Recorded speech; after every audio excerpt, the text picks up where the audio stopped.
कौशल उन्नयन का विभाग है, माननीय केदार कश्यप जी को आज माननीय मुख्यमंत्री जी ने एक बैठक में भेजा है, अन्यथा वो भी हम सबके बीच में होते। इस बीच में जो टेक्निकल एजुकेशन है और DDGU के दीनदयाल कौशल विकास, ग्रामीण कौशल विकास योजना, इसको मैं देखता हूं विभाग के नाते।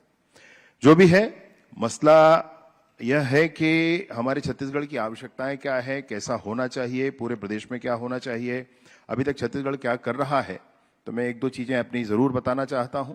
टेक्निकल एजुकेशन के फील्ड में काम करते हुए उस विभाग के माध्यम से हम लोगों ने एक आई हब बनाया है। आई हब का जो गुजरात का मॉडल है, आप लोग गए होंगे तो आप लोगों ने देखा होगा। इनोवेटिव मतलब छत्तीसगढ़ के किसी लड़के किसी लड़की के मन में दूर गांव जंगल में कोई विचार आता है कि ये ऐसे किया जा सकता है।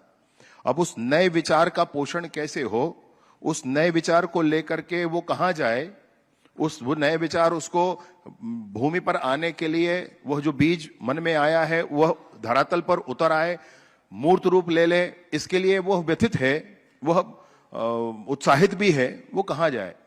तो ऐसे सारे नवाचारियों के लिए जो स्थान बना है वो छत्तीसगढ़ आई हब बना है। उसका यूनिट हम अभी इस महीने माननीय मुख्यमंत्री महोदय के हाथों रायपुर इंजीनियरिंग कॉलेज में प्रारंभ करने वाले हैं। बाद में भवन बनेगा, सब कुछ होगा, परंतु ऐसे किसी भी नवाचार वाले विचार को लेकर के जब कोई व्यक्ति वहां आएगा तो उसको उसकी उन विचारों की फीजिबिलिटी देख करके, वो कितना फीजिबल है ये देख करके उनका रजिस्ट्रेशन हो जाएगा, और रजिस्ट्रेशन हो जाने के बाद बैंक लोन भी उनको मिल सकता है, कुछ सब्सिडी भी, कुछ लोन, कुछ ग्रांट भी सरकार की ओर से मिल सकता है, काम करने की जगह मिल सकती है, और इन सारी चीजों के साथ वो वहां रहकर और अपने उस विचार के करस्पॉन्डिंग प्रोटोटाइप डिजाइन कर सकता है। और जितने भी यहां पर स्थानीय नौजवान एंटरप्रेन्योरशिप करने वाले नौजवान इंडस्ट्रियलिस्ट हैं वह भी उसमें जुड़े हुए हैं। वो इसलिए क्योंकि प्रोटोटाइप जब उनका बनकर उस विचार का तैयार होगा तो उसका कॉमर्शियल प्रोडक्शन करने के लिए वो कंपनियों के साथ अनुबंध कर पाएंगे और कॉमर्शियल प्रोडक्शन करके एक यूनिट वो शुरू कर पाएंगे, एक बिजनेस वो शुरू कर पाएंगे। इसलिए आई हब शुरुआत किया गया है। मई महीने में इसका औपचारिक उद्घाटन माननीय मुख्यमंत्री महोदय के हाथों हो जाएगा।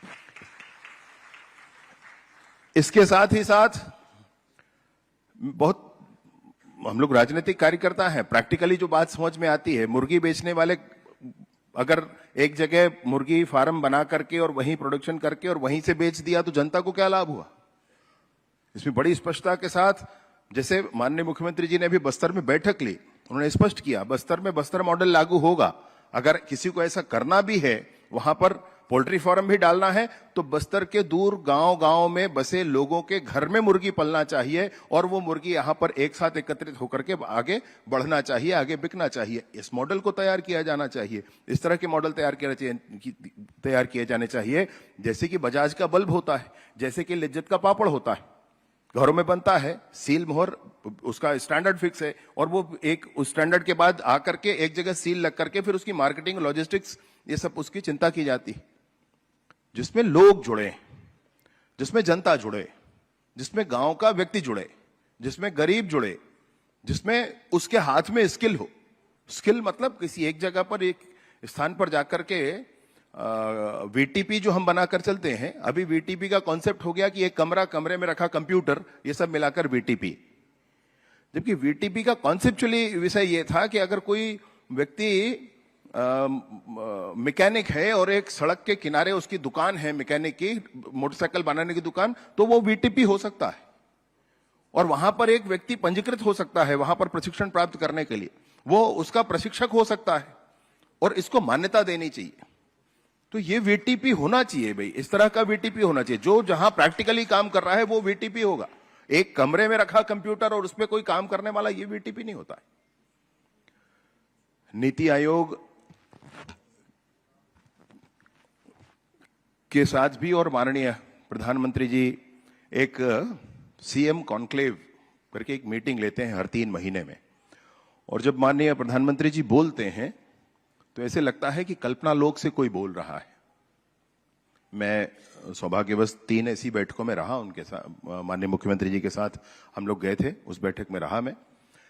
तो वो ऐसे बोलते हैं जैसे कल्पना लोक से कोई बोल रहा है। वो सारी बातें, सारी बारीकियां जिसको हमारे समाज में उतर आना चाहिए, वो सब बातें होती हैं। बस्तर में अगर हम बात करें और बस्तर के माइनर फॉरेस्ट प्रोड्यूस के डेवलपमेंट के बारे में बात ना करें तो कैसे चल सकता है। अभी हमारे SRLM, NRLM जो संस्थाएं हैं, जो बहुत सारे ग्रुप हैं, उनके तरफ से हमने आग्रह किया है IIT भिलाई से कि बस्तर का कोई माइनर फॉरेस्ट प्रोड्यूस है A और उससे बन सकता है A1, A2, A3 up to X whatever. तो A से A1 बनेगा तो उसका प्रोसेस क्या होगा और उसका मशीनरी क्या होगा, आप हमारे लिए डेवलप कर दीजिए, रिटर्न डेवलप कर दीजिए। People are knowing this thing. आपको डॉक्यूमेंटेशन चाहिए, डॉक्यूमेंटेशन हो जाए, और अगर कुछ अच्छा हो सकता है तो और हो जाए। A से A2 कैसे बनेगा, इसका डॉक्यूमेंटेशन हो जाए प्रोसेस का, और इसका मशीनरी हो जाए। एक हम ऐसा MOU भी करने जा रहे हैं। A फिर B कोई माइनर फॉरेस्ट प्रोड्यूस है तो B1, B2, B3 बन सकता है, तो उसके प्रोसेस और उसके मशीनरी के बारे में ये कर करके उन्होंने हमसे कहा है कि हम ये बना कर देंगे और बस्तर में हर जगह लागू किया जाएगा। माननीय मुख्यमंत्री जी की ऐसी मंशा है कि जितने भी आज हमारे सुरक्षा के कैंप बस्तर में लगे हैं, आने वाले समय में वो कौशल उन्नयन के केंद्र होंगे, वह उद्योग के केंद्र होंगे। वहां बस्तर के माइनर फॉरेस्ट प्रोड्यूस को लेकर के बनाए हुए विभिन्न प्रोडक्ट्स के लिए वो स्थान निर्धारित होंगे और नौजवान वहां पर काम करते रहेंगे। ये फोर्स वहां पर बहुत दिनों के रहने की आवश्यकता भी नहीं है, ऐसा माननीय मुख्यमंत्री जी का मानना है। बस्तर जैसे ही लाल आतंक से मुक्त होगा, हर एक कैंप के माध्यम से ये चीजें अंदर तक पहुंचाई जाएंगी। हमारे कौशल उन्नयन की दिशा में ये होना चाहिए।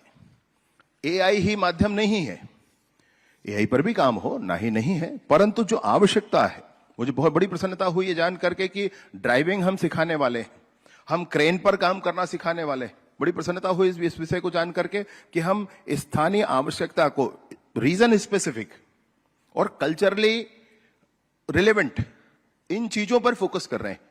ये बहुत बड़ी बात है और ऐसा ही कौशल उन्नयन का दिशा होना चाहिए। आज आप दिन भर बैठकर आप लोग चर्चा करेंगे, इन सारे विषयों पर चर्चा हो और छत्तीसगढ़ में क्या कैसा हो सकता है। माननीय मुख्यमंत्री जी जिस ताकत के साथ, जिस रफ्तार के साथ छत्तीसगढ़ को आगे ले जा रहे हैं, उस छत्तीसगढ़ के लिए हम कैसे कर सकते हैं, कैसे संयोजन कर सकते हैं, कैसे लोगों को उन्नत कर सकते हैं, कौशल उनका उन्नत कर सकते हैं, इस पर जरूर आज आपके इस मंथन के बाद अमृत निकलेगा। इस विश्वास के साथ बहुत बहुत धन्यवाद।